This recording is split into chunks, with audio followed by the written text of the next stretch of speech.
Breakouts, robberies, car chases, the rise of youth crime in the Territory. Youth justice and health experts say cognitive impairments could help explain these young people's behaviour. We know that large proportion of people who are both in child protection and in the criminal justice system are affected by FASD.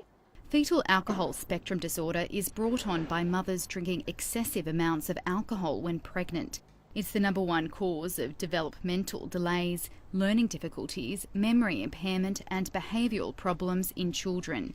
That's why this magistrate is advocating for national mandatory FASD screening of juveniles before they're sentenced. Unless the court has information about that, the sentence may be imposed which does not take account of that health issue, which may well need therapeutic intervention to change their behaviour.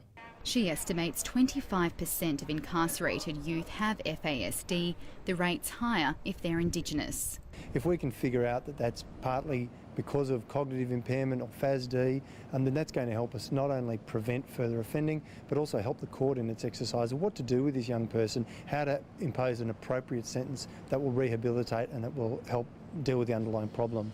A 2012 inquiry into FASD recommended pre-sentencing screening. It was and still is considered too hard, but now the federal government has funded the creation of a national FASD diagnostic tool due to be released this year.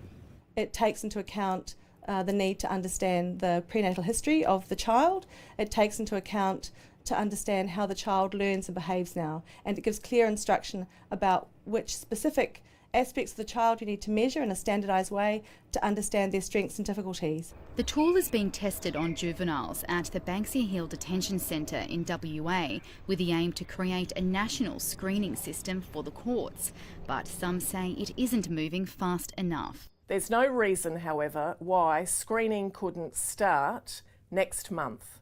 All that would need to happen is that juvenile justice officers are trained in the use of the probation officers screening tool.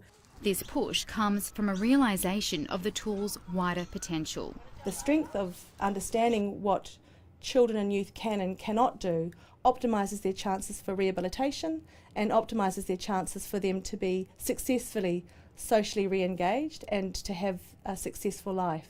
And hopefully preventing future generations of women unknowingly harming their unborn babies. Catherine Gregory, ABC News.